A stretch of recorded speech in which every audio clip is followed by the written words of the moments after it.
back to the channel of Proenzo Vids, and tonight's video is my bold prediction series, back yet again for another year.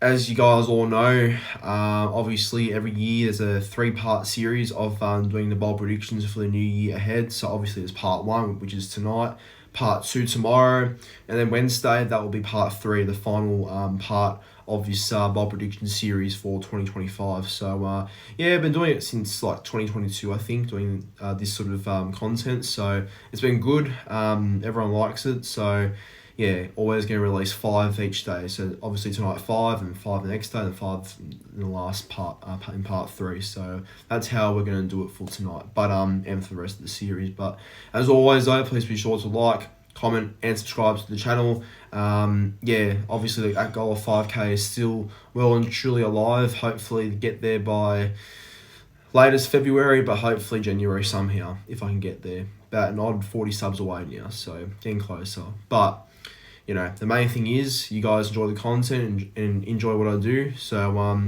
yeah, sit back and enjoy this one, because these are 5 bold predictions that I've got for you tonight for the 2025 season.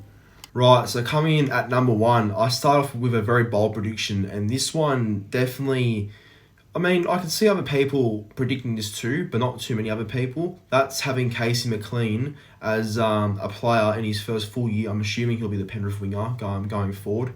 I think he will be, replacing Taruva. Casey McLean, he will score over 15 tries in 2025. Yep, I think he will be a real try scorer in this season.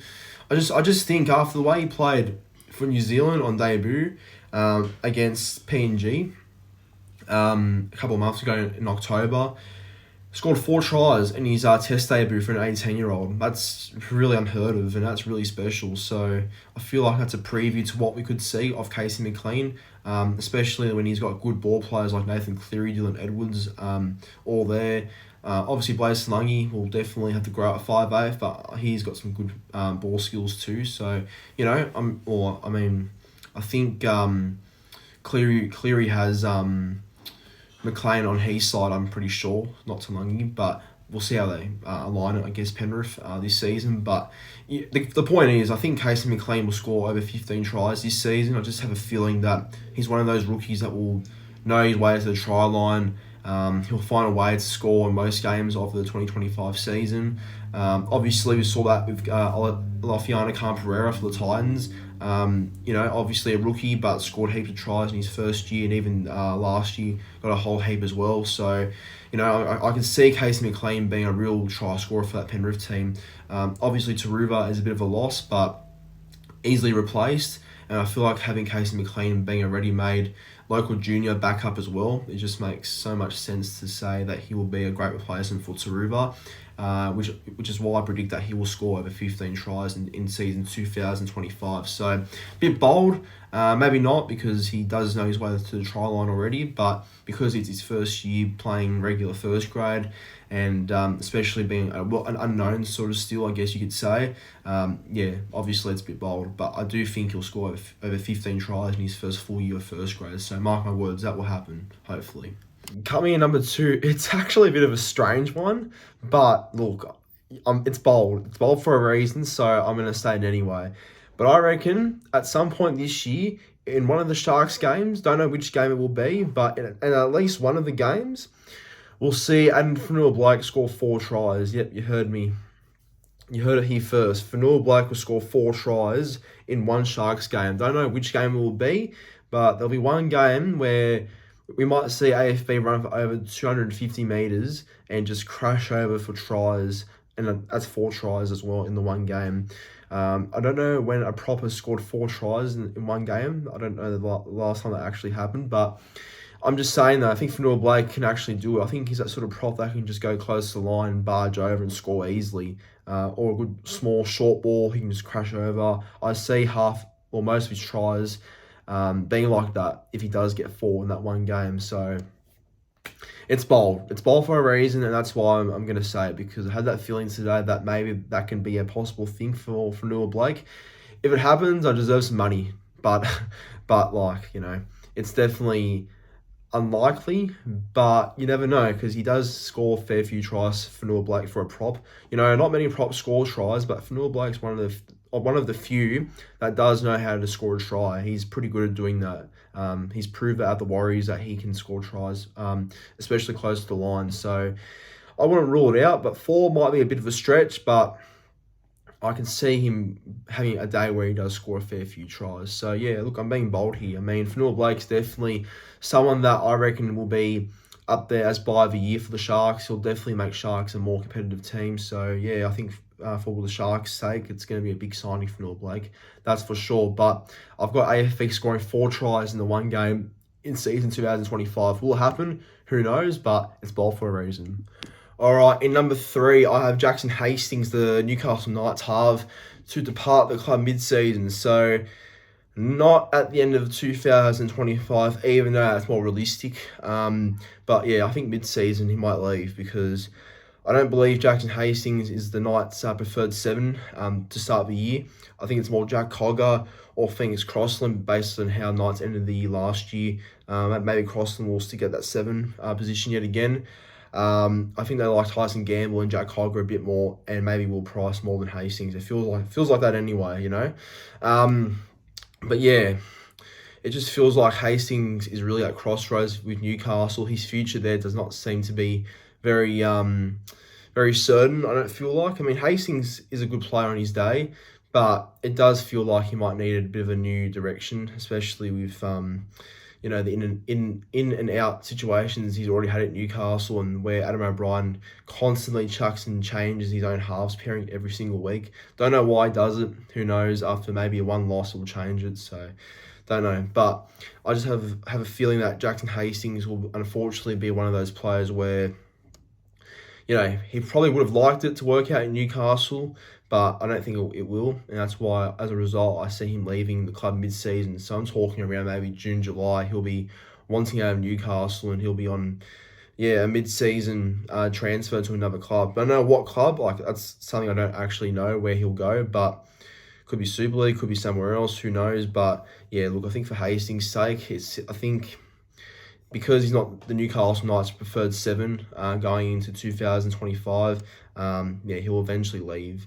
Because it sounds like they're not really thinking too much of Hastings heading into this year. It's more of a Cogger, Crossland, and Gamble type talk I've been hearing more so far this season. So I know it's early times and whatever, things can change in the off-season, definitely, but I don't know.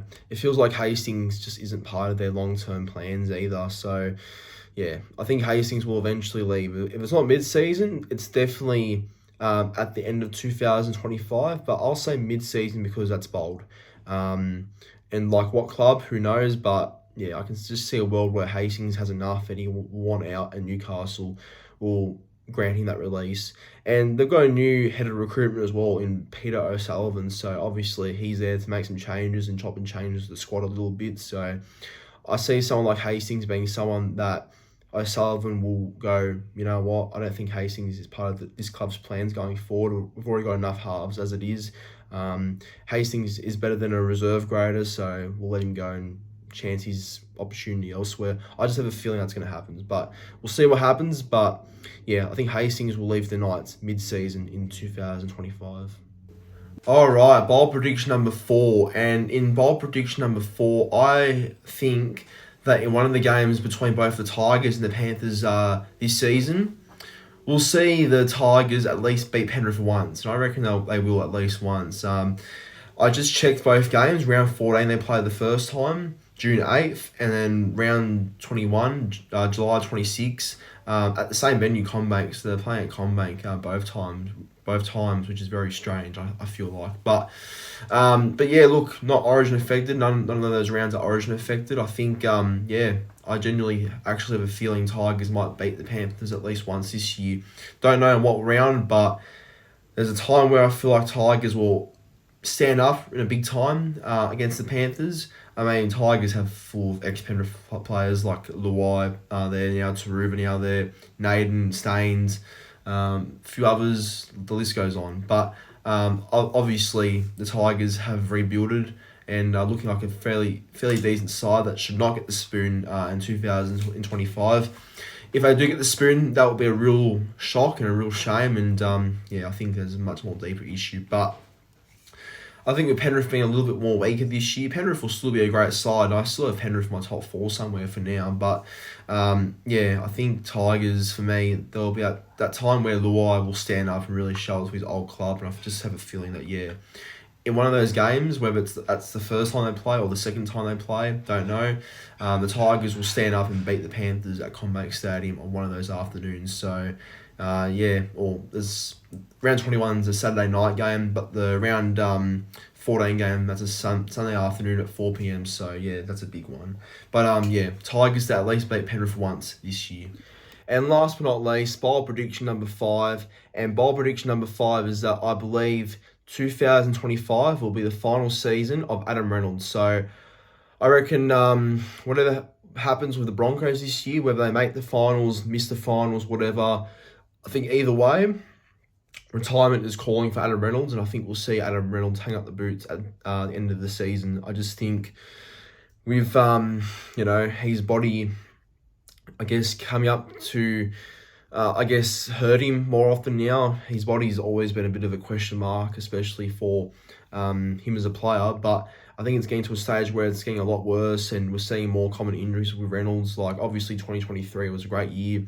Had some injuries, but not like as many. No serious ones at least. But 2024, whole different story. Unfortunately, injuries definitely got the better of Renault. So it's a real shame because he's a great player. We all know that. But I think at 34 years of age he'll be this year, or maybe a bit older, I don't know. But look, he's coming to that age where I think retirement's definitely calling his name. The injuries he's getting right now will only get worse if he cops another bad one yet again. That's unfortunate to say for a player as good as he is, but that's just the reality of it all. So we'll see what happens. Maybe he'll go for another year, who knows. But with Ben Hunt now there until 26, I think, that means Reynolds will retire at the end of 2025, and then depending on the whole MAM stuff, maybe it's him and Hunt as the 2026 halves combo, and then maybe Kobe Black, the young emerging 7 for the Broncos, will come in and replace Hunt when he retires. I don't know.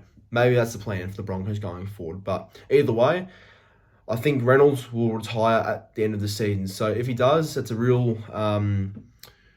shame because of the injuries he's copped over his career, but he still has managed to be such a successful player across the time he's played NRL. So, I think retirement will definitely be something that Reynolds takes up at the end of the season. But that there is part 1 of my bold predictions done and dusted for tonight. So I hope you all enjoyed. Please be sure to, again, like, comment, and subscribe to the channel. And, share your thoughts on my bold predictions. Is there some you agree with? Is there some that you may be questioning or agree with me? Let me know in the comments down below, and look, feel free to share yours as well. Like, honestly, I love reading comments that do have others saying predictions they've got for the new season ahead. It makes things interesting to see if they do happen or not. So that's why the whole video is all about that, making predictions that you feel will happen, but it makes it interesting though as the season goes on, if it's a possibility or not. But it's all for the fun of it, so I hope you all enjoyed either way. But have a great night everyone, and thank you for watching.